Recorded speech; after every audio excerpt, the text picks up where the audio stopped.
estamos voltando, hoje nós estamos voltando a descobrir essa essência e a pela fé viver nessa essência, a praticar, a viver sobre essa identidade, que semana que vem a gente vai entrar mais nessa questão da identidade. Hoje a gente vai ficar aqui na essência. Para que venha desenrolar automaticamente, venha fluir de nós esse propósito, né, que é a própria vontade de Deus. E aí, então por que Deus nos amou? A resposta não está em nós, então está nele. E aí, lá em 1 João 4, verso 8, vai nos dizer assim: aquele que não ama não conhece a Deus, pois Deus é amor. E aí a gente volta naquela mesma linha de raciocínio. Você só desenvolve aquilo que você primeiro é. Então por que Deus me ama? Porque Deus é amor. O motivo não está em nós, o motivo não está no nosso desempenho, nem em quem nós somos e nem no que nós fazemos. Então, Max Lucado, né, uma frase muito bem conhecida dele, fala: não há nada que você possa fazer para que Deus te ame mais, não há nada que você possa fazer para que Deus te ame menos. Porque Deus te ama, o Pai te ama, independente de qualquer coisa. Por maior atrocidade que uma pessoa possa vir a fazer, praticar contra o seu próximo, contra si mesmo, contra Deus, ainda que ele blasfeme, ainda que ele faça qualquer coisa, o amor de Deus, ele não se condiciona, ele não está relacionado às nossas práticas, àquilo que a gente crê ou não crê, né? Então, até a pessoa que estiver assistindo e falar assim: mas eu não acredito nisso. Deus te ama do mesmo jeito. E nós não temos como mudar o amor de Deus por nós. Ele vai continuar nos amando eternamente. Mesmo depois que passarem os tempos e se eu fizer a separação ali dos cabritos, das ovelhas e dos bodes, né? Mesmo assim, porque Deus é amor. Ele continua amando.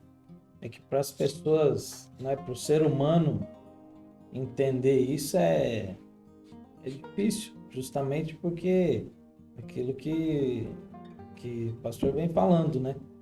Nós condicionamos o amor a tantas coisas que quando vem Deus com amor incondicional, você não consegue nem dimensionar isso, né? Não, mas como assim? Ama incondicionalmente, né? Difícil. Eu acredito assim que muitas vezes a gente tenta comparar Deus com aquilo que a gente é, tipo, não ao contrário, né? A gente às vezes se pega, mas como que isso é possível? Mas a nossa mente é tão limitada pelo tamanho de Deus, para a grandiosidade dele, que a gente tenta se basear com o que a gente sente, o que a gente é, com aquilo que a gente ainda não faz tem nem a capacidade de imaginar. Tanta muito medíocre, né? Às vezes a gente. Então, e aí, porque assim, o tipo de amor que a gente conhece, assim, conscientemente, é um amor que sempre está ligado, tá condicionado a algo que a gente oferece. O mais próximo desse amor de Deus que a gente pode conhecer, de repente, é um amor de mãe, né? Um amor dos pais, que o filho dele nasce e antes dele nascer ele já é amado. Em algumas situações, né? Nem toda família tem esse anseio de ter uma criança, né? Eu tinha resistência de ser pai, até que fiquei sabendo que a Fran estava grávida. Aí teve um choque de realidade no meu coração e aí eu já comecei a vivenciar a paternidade, já vivenciar uma outra pessoa fazer parte da nossa família, do nosso contexto. E ele não tinha nem nascido ainda e já era amado. Por quê? Nós já começamos a viver para ele. Então, a gente conversa às vezes com as crianças, os juniores, os adolescentes, né, até os jovens, e quando fala-se de honrar pai e mãe e tal,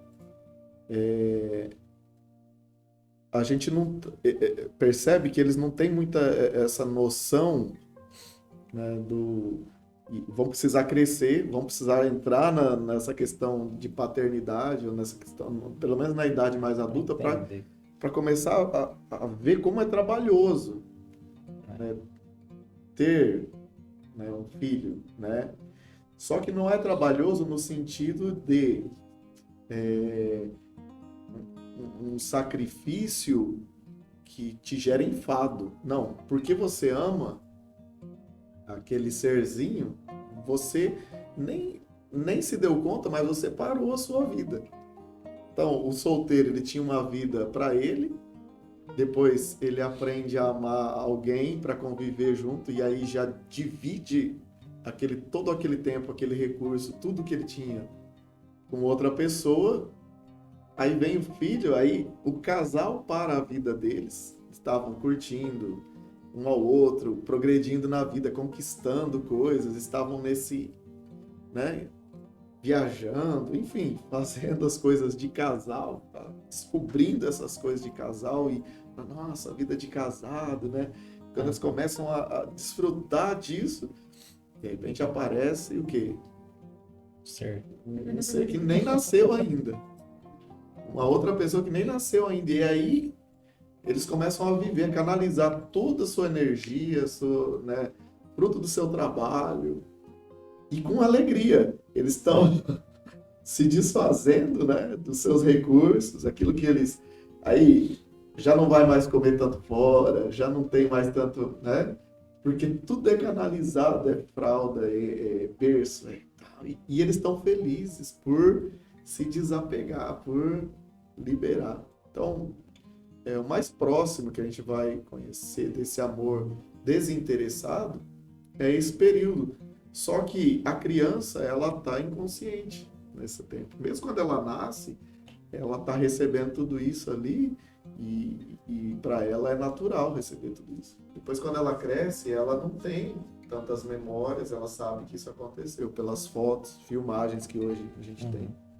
Mas mesmo casado já, você tem a noção do amor de pai e mãe a hora que você tem um filho.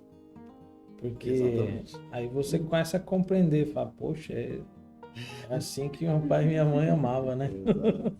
Exatamente. Tem essa noção mesmo só quando é pai ou mãe. Então, é o mais próximo, mas ainda não se compara. Por quê? Porque o pai e a mãe têm um filho ali para eles.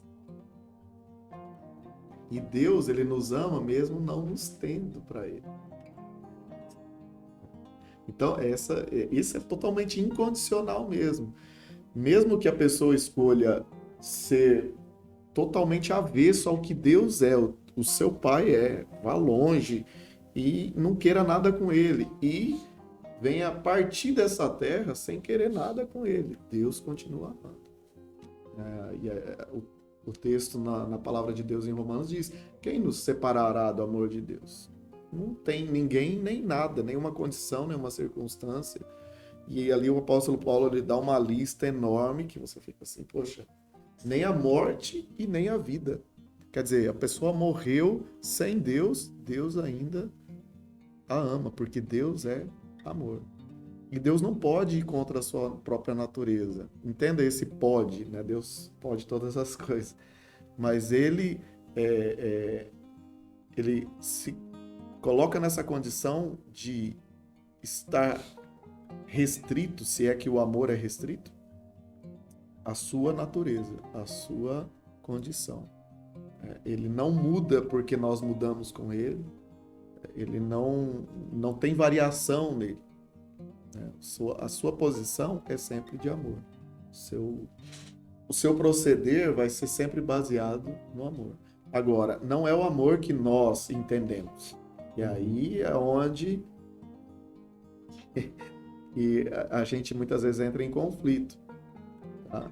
Porque o amor, o que na verdade é o único amor, porque as outras coisas são, podemos chamar de variações desse amor esse amor humano, esse amor entre, a gente chama de eros, entre homem e mulher, esse amor filéu, filhos, né, entre pai e filho, entre amigos, esse amor fraternal, são linguagens que nós desenvolvemos e colocamos como níveis, mas a gente não encontra muito disso, essa especificação assim na palavra. O amor verdadeiro é o amor de Deus, que é o ágape.